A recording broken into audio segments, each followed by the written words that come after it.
اعوذ باللہ من الشیطان الرجیم بسم اللہ الرحمن الرحیم۔ وہ دریا نیل جس کا پانی ٹھاٹھے مارتا تھا اور مصر کے کھیتوں کو سیراب کرتا تھا، وہ دریا خشک ہو چکا تھا۔ مصر کے لوگ یہ دیکھ کر پریشان ہو گئے، ایسا پہلی بار نہیں ہوا تھا۔ ہر سال دریا نیل خشک ہو جاتا تھا۔ مصر کے لوگ کا کہنا تھا دریا نیل ہر سال انسانی قربانی مانگتا ہے۔ جب وہ یہ قربانی دے دیتے تو دریا نیل پھر سے ٹھاٹھے مارنے لگتا اور لوگ خوش ہو جاتے ہیں، ان کی کھیتیاں پھر سے لہلانے لگتی۔ اب ایک بار پھر دریا نیل خشک ہو چکا تھا، لوگوں کے چہرے پریشانی سے مرجھا گئے تھے۔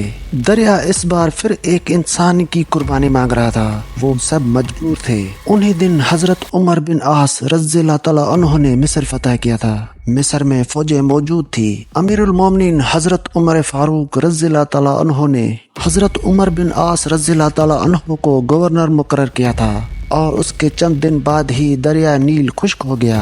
لوگوں کی پریشانی دیکھنے کے قابل تھی۔ لوگ دریا نیل میں انسانی قربانی کی تیاریاں کرنے لگے۔ اب لوگ خوش تھے کہ دریا انسان کی قربانی کے بعد پھر بہنا شروع کر دے گا اور خوشحالی ہوگی۔ آخر وہ دن بھی آ گیا جس دن ایک انسان کی قربانی دریا نیل کو بھینٹ چڑھا دیا جائے۔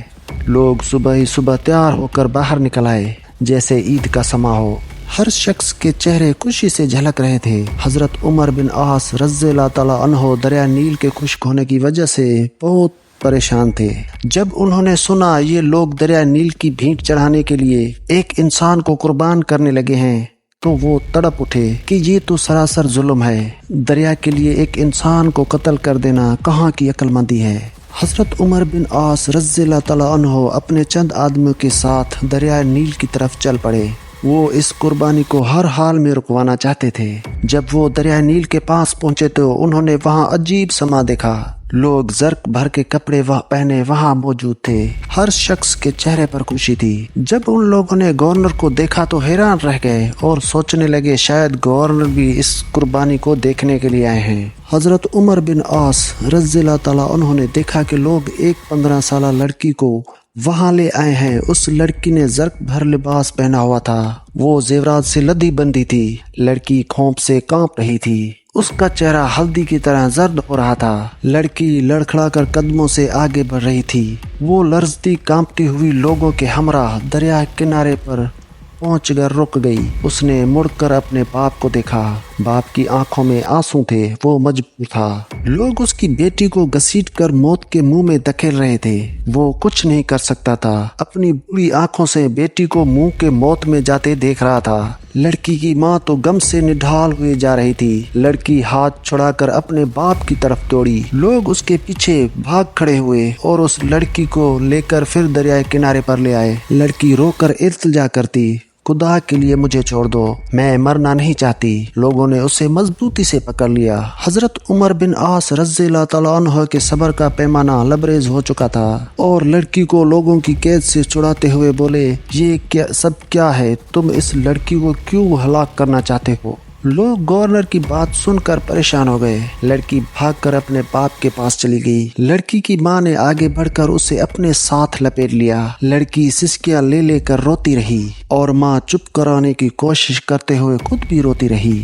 لوگوں نے کہا، اے امیر، دریا نیل خشک ہو چکا ہے، وہ ہر سال ایک انسان کی قربانی مانگتا ہے۔ یہ سن کر حضرت عمر بن عاص رضی اللہ تعالیٰ عنہ نے ناگواری سے لوگوں کی طرف دیکھا اور پوچھا، کیا ہر سال یہ دریا اسی طرح خشک ہو جاتا ہے؟ لوگوں نے جواب دیا، ہاں، ہر سال دریا نیل اسی طرح خشک ہو جاتا ہے، اور یہ دریا جب خشک ہوتا ہے تو ہم ایک انسانی جان کی قربانی دیتے ہیں۔ اس کے ساتھ ہی دریا کا پانی بڑھنا شروع ہو جاتا ہے اور دیکھتے ہی دیکھتے دریا میں طغیانی آ جاتی ہے۔ حضرت عمر بن عاص رضی اللہ تعالیٰ عنہ نے کہا، یہ تو ظلم ہے۔ لوگوں نے کہا، اے امیر، ہم ہر سال چاند کی 11 تاریخ کو ایک نوجوان لڑکی کا انتخاب کر کے اس کے والدین کی رضامندی سے اس لڑکی کو زیورات اور خوبصورت لباس پہنا کر دریا نیل کی بھینٹ چڑھا دیتے ہیں، پھر دریا کا پانی بڑھنا شروع ہو جاتا ہے۔ یہ سن کر حضرت عمر بن عاص رضی اللہ تعالیٰ عنہ نے کہا، اسلام ان باتوں کو پسند نہیں کرتا۔ تم ہر سال ایک انسان کو قتل کر دیتے ہو،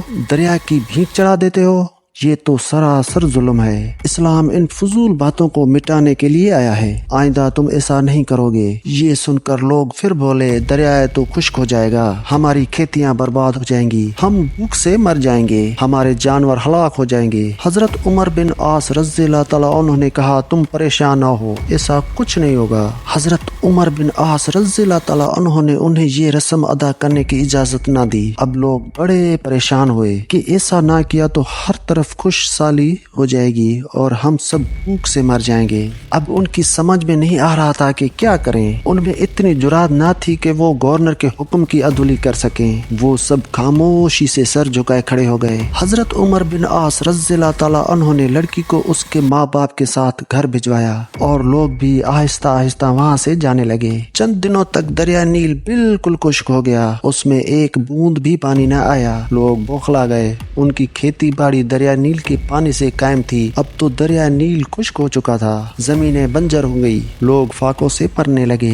جانور چارہ نہ ہونے کی وجہ سے تڑپ تڑپ کر مر جانے لگے۔ یہ دیکھ کر لوگوں نے مصر سے نکل کر دوسرے علاقوں کا رخ کر لیا، ہر طرف ویرانی ہی ویرانی تھی۔ حضرت عمر بن عاص رضی اللہ تعالیٰ عنہ نے جب یہ دیکھا تو وہ بھی پریشان ہو گئے۔ آخرکار انہوں نے امیر المومنین حضرت عمر فاروق رضی اللہ تعالیٰ عنہ کو ایک خط لکھا اور اس میں ساری صورتحال واضح کر دی۔ امیر المومنین حضرت عمر فاروق رضی اللہ تعالیٰ عنہ نے جب یہ خط پڑھا تو آپ نے حضرت عمر بن عاص رضی اللہ تعالیٰ عنہ کو جواب میں لکھا تم نے مصریوں کو بہت اچھا جواب دیا، اسلام ایسی باتوں کی اجازت نہیں دیتا، وہ ایسی فضول باتوں کو مٹانے کے لیے آیا ہے۔ میں اس خط کے ساتھ ایک رکعہ بھیج رہا ہوں، تم یہ دریائے نیل میں ڈال دینا۔ حضرت عمر بن عاص رضی اللہ تعالیٰ عنہ کے پاس امیر المومنین حضرت عمر فاروق رضی اللہ تعالیٰ عنہ کا خط پہنچا تو انہوں نے خط کے بعد وہ رکعہ بھی پڑھ لیا جو دریائے نیل میں ڈالنے کے لیے تھا۔ اس میں لکھا تھا کہ خط اللہ کے بندے عمر بن خطاب رضی اللہ تعالیٰ عنہ کی طرف سے دریائے نیل کے نام تھا۔ اے دریا، اگر تو اللہ کے حکم سے بہتا تھا اور ہم بھی اللہ ہی سے تیرا جاری ہونا مانگتے ہیں، اور تو اللہ کے حکم سے جاری ہو جا، اور اگر تو خود اپنی مرضی سے بہتا ہے اور اپنی ہی مرضی سے رک جاتا ہے تو پھر تیری کوئی پرواہ نہیں اور ضرورت نہیں۔ حضرت عمر بن عاص رضی اللہ تعالیٰ عنہ نے یہ رکعہ دریا نیل میں پھینک دیا اور واپس چلے آئے۔ جب صبح مصر کے لوگ بیدار ہوئے تو یہ دیکھ کر حیران رہ گئے کہ اللہ نے دریا نیل کو اس طرح جاری کر دیا، بلکہ اب تو دریا میں پانی پہلے سے زیادہ چڑھ گیا تھا اور دریا میں طغیانی آئی ہوئی تھی۔ لوگ یہ دیکھ کر خوشی سے چلا اٹھے، دریا جاری ہو گیا۔ اس دن سے اب تک دریا نیل اسی طرح جاری و ساری ہے، ایک لمحے کے لیے بھی اس کا پانی خشک نہیں ہوا۔ زینت کے خزانوں کو الماس کہتے ہیں، لگے تڑپ پانی کی تو اسے پیاس کہتے ہیں۔ یوں تو سب کی پیاس بجھاتا ہے دریا، جو دریا کی پیاس بجھائے اسے عمر بن خطاب کہتے ہیں۔